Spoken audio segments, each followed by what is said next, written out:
Je me rappelle que ma mère est arrivée dans ma chambre et elle a dit « Mon fils, je ne comprends pas encore ce que tu fais, mais sur ton Facebook, il y a plusieurs personnes qui te remercient. Donc tu dois faire quelque chose de bon. Félicitations !»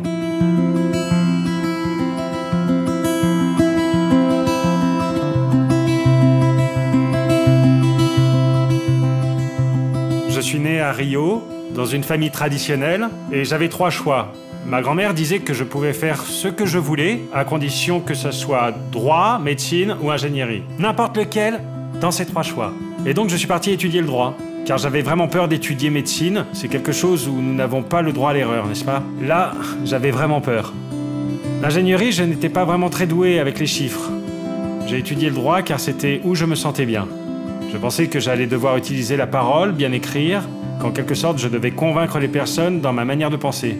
Je pensais qu'il y avait un sens, et donc je suis parti dans ce chemin-là. Je suis parti tout en pensant que ce serait quelque chose pouvant vraiment faire la différence, que je pourrais changer le monde avec le droit, mais quand j'étais dedans, j'ai vu que c'était le droit qui allait me changer.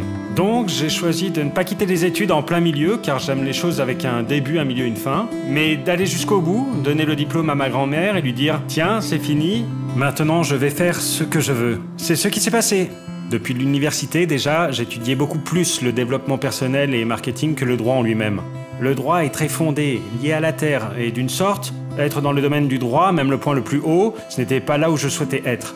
Si je regardais les noms des plus grands du droit, il n'y a rien de mauvais avec le droit, mais si je regardais les meilleurs noms et leurs positions, ce n'était pas un endroit où je voulais être. Je veux une vie libre, pas seulement d'espace pour pouvoir travailler où je veux, mais aussi de temps, et aussi financièrement. Et j'ai remarqué que dans le droit, on devait choisir l'un ou l'autre.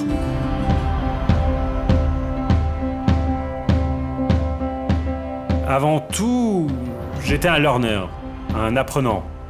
J'avais du mal avec de l'information overload, j'étudiais beaucoup, je cherchais les meilleurs contenus à l'extérieur, mais d'une certaine manière, je ne mettais rien en action. Je disais toujours que j'étais le plus grand spécialiste en marketing digital de ma chambre. Il n'y avait personne dans ma chambre plus sage que moi. C'était le moment où j'ai vu tout ça et je me suis dit « Wow mec, ça ne sert à rien d'étudier beaucoup et ne rien mettre en action. » Ce n'est pas la peine d'étudier et de connaître les meilleures techniques si vous n'avez pas un projet, pas quelque chose. Et plusieurs personnes se consacrent au marketing digital, restent éveillées pendant la nuit en y étudiant et regardent le portable et il n'y a aucune vente. Et donc je leur demande, il est où le bouton d'achat? Vous devez placer le bouton d'achat. Je restais éveillé plusieurs nuits sur ça, mais je n'avais aucune offre, aucun bouton d'achat et personne ne pouvait cliquer et m'acheter quelque chose. Je pense que quand on vend, on crée l'occasion de faire une petite différence. J'ai une liste d'emails et je communique avec cette liste, avec ses lecteurs depuis des années déjà. Et pendant toutes ces années, il y en a plusieurs qui n'ont jamais acheté. Il y a ceux qui achètent toutes mes recommandations et certains qui achètent certaines choses. C'est formidable de voir que la transformation est plus grande sur les personnes qui ont choisi d'en acheter. Il y a ceux qui disent « Oh, moi je n'aime pas vendre ». Moi j'aime bien. Quand j'offre certains produits, je crée l'occasion pour que la personne puisse changer sa vie pour toujours.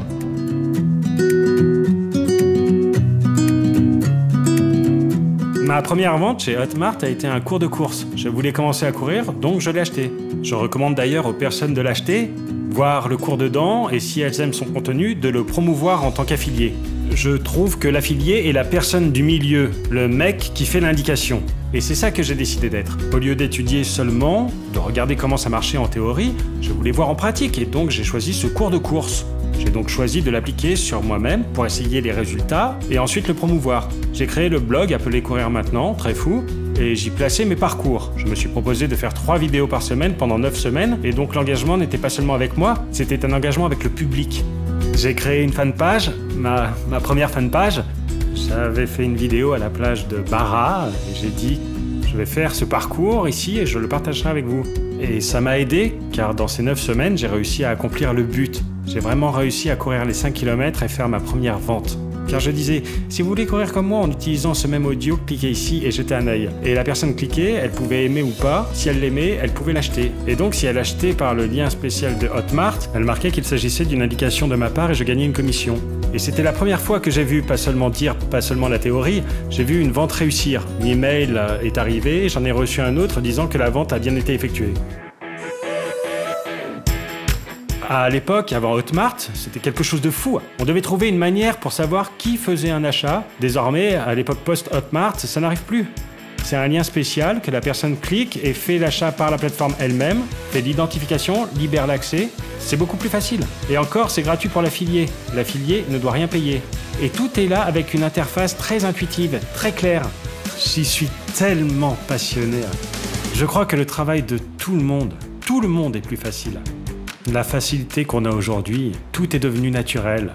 La tranquillité, pas seulement pour l'affilié, de savoir que toutes ses ventes seront bien calculées, mais aussi pour l'infoproducteur, de savoir que l'outil Hotmart va comprendre qui a généré chaque vente et qui va effectuer le paiement en interne sans s'inquiéter, tout en générant les rapports, en faisant tout cela de façon correcte. Le mot le plus important, c'est la tranquillité.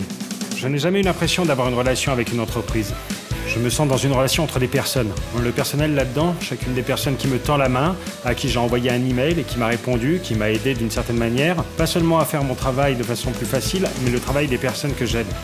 Alors je suis très reconnaissant à Hotmart. Elle a ouvert les portes et a déjà transformé le Brésil. Pas seulement par les personnes dans ce jeu, ceux travaillant avec le marketing digital, en promouvant ces infoproduits sur Internet, mais aussi par de dizaines ou centaines de milliers de personnes qui ont vu leur vie changer d'une manière ou d'une autre grâce à un infoproduit de Hotmart.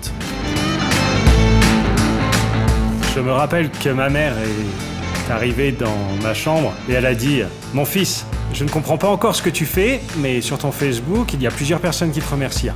Donc tu dois faire quelque chose de bon. Félicitations !» J'ai trouvé ça drôle car c'est fou, n'est-ce pas? Elle ne comprenait vraiment pas ce que je faisais, mais d'une façon ou d'une autre, elle pouvait voir l'écho de tout ça. Voir tout ce qui se produisait, transformer la vie des gens, c'est ce qu'on fait tous les jours.